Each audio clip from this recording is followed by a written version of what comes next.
So what's up, you guys? I wanted to talk about DogInMe today and what's going on. Now, DogInMe has been a very interesting play. It was, I guess you can say, it launched on Coinbase right in the middle of all this bearishness that's been going on since pretty much in early February. Now with DogInMe, it has been extremely volatile, like going up and down, but it's been pretty good. Whenever there are pumps in the market, let's say other tokens might pump a little bit, let's say 10-20% or whatever it may be, depending on the token. And then this one, it just goes up like 50%. It signals to me that it's very strong and it just wants to pump.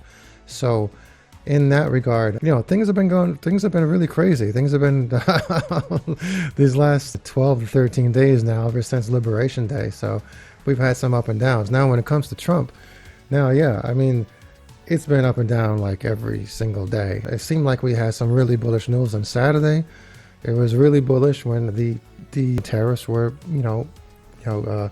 deferred for about 90 days and so on. And then there were exemptions that were announced that had to do with, electronics, chips, computers, laptops, phones, things like that.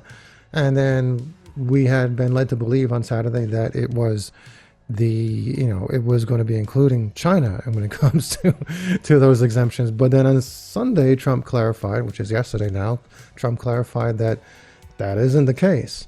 So it's been really a bouncy bounce every step of the way. Now, when it comes to all this stuff that's going on and what's in price predictions, now DogInMe I think is going to be very, very good. But talking more about this, this tariff situation and basically the state of the economy, basically I guess you can say the last few weeks, a lot of us have thought that we're going to go deep into a recession and inflation was going to go high, and we would essentially have stagflation, which is job losses plus high inflation, which is stagflation, is much worse than a recession because it's more difficult to control. But it doesn't seem to be happening. Last week we had some really phenomenal, better than expected CPI data come out, which is Consumer Price Index, which is inflation. And so inflation went from year over year 2.8% to 2.4%. Then the next day, which was even better, we had better than expected and even deflationary PPI data, Producer Price Index data, come out on Friday, which is excellent because that's an indicator of what's going to happen next month when it comes to CPI inflation. So if the producer is producing goods and it costs less to actually produce them, those savings are going to be trickled on down to the consumer. Now, that was for March. So what's going to happen with the month of April? Now, it's all up in the air. Like, who the hell knows what's going to happen? We're probably not going to see a massive amount of job losses in April. And we're probably going to see inflation come down even more just based alone on the CPI data, the PPI data that was found on Friday, the Producer Price Index. So then the assumption there is that the Fed will indeed cut interest rates in early May unless something really goes haywire. Now, there's other stuff going on when it comes to the 10 and 20 and 30-year bond treasuries, and the yield is just skyrocketing and going up, which isn't necessarily a good thing. Now, what has me interested, like I've never really actually paid attention to this guy, Kimball Musk. So this is Elon Musk's brother. And this particular tweet that he tweeted out was something that he mentioned and people were sharing, and I happened to find it. And he deleted it since then, but I happened to capture this because somebody else had captured it. But so it is interesting and it made a lot of people think, but I'm going to get into it and because there's something contrary to this. So Kimball Musk says the only way to apply sense to Trump's tariff war is to create massive uncertainty that will force the Fed to lower rates for when we need to refinance the $6.5 trillion of treasuries by June. China knows this, and by selling treasuries, they create a counter pressure for the Fed to keep interest rates high. This game only needs to be played by China for 2 months until the end of May, when we need to refinance our debt. Also remember that China is not a democracy and doesn't have free speech. They can control messaging in their own country, while Trump cannot control in America. So Trump is playing chicken with the Fed. China knows this and is selling treasuries to make sure that Trump loses the Fed chicken game and gets trounced by public opinion. The Fed is run by patriots and will do what they can for America, but are subject to market pressures like everybody else. Now, this was interesting and it was being shared a lot. And I looked into it and I found something. I found the U.S. Treasury Secretary come out against this and say, this is wrong because it goes against China. If China is doing this, it goes against their best interests, right? If it would make the yuan crash, if China dumps treasuries, they have nothing else. They have to buy something else, right? If they sell their dollars, they strengthen their currency, which turns out to be like a loss for everybody.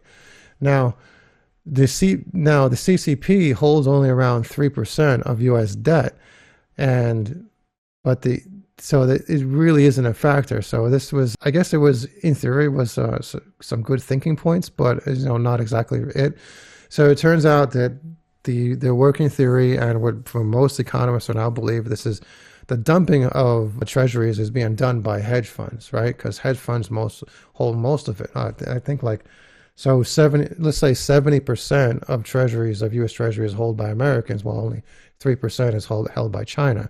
So this talking point by Kimmel Musk is probably not valid, which is probably why he deleted it. But it is food for thought, and it gets us thinking because it is really quite complicated. What else? I mean, so hedge funds likely lost a lot of money when their stocks went down. So they basically what they do is they love investing with a lot of leverage, right? So when stocks go down, they look for cash, and where do they get that from? Well, that's from treasuries. So that kind of makes sense. But what's going to happen? Now, there is some other thinking points here when it comes to the by June thing. So a lot of these treasuries are going to mature in July, which is like it's like a collision course with a lot of things are going to be happening in July. We got the 90-day postponement of those reciprocal tariffs that are up in July. We got, the treasuries, these bonds are going to mature and so on. I mean, that gets really complex. I don't even want to get into that anymore. I think I have enough already. Fry my brain. But, and then there's other things too. There's a upcoming deregulation, and there's tax cuts, and it's all going to come to a head in July. So who the hell knows what's going to happen?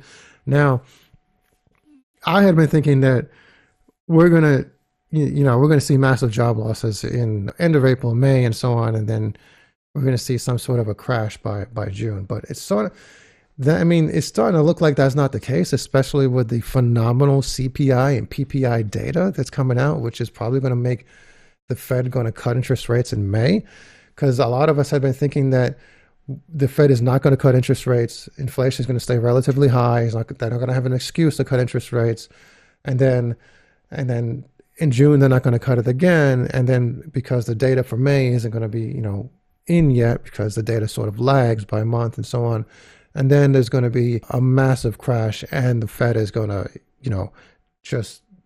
have an emergency meeting and cut interest rates. That was the thinking a few weeks ago, but now it seems to be different. Now it seems like that's not going to happen at all.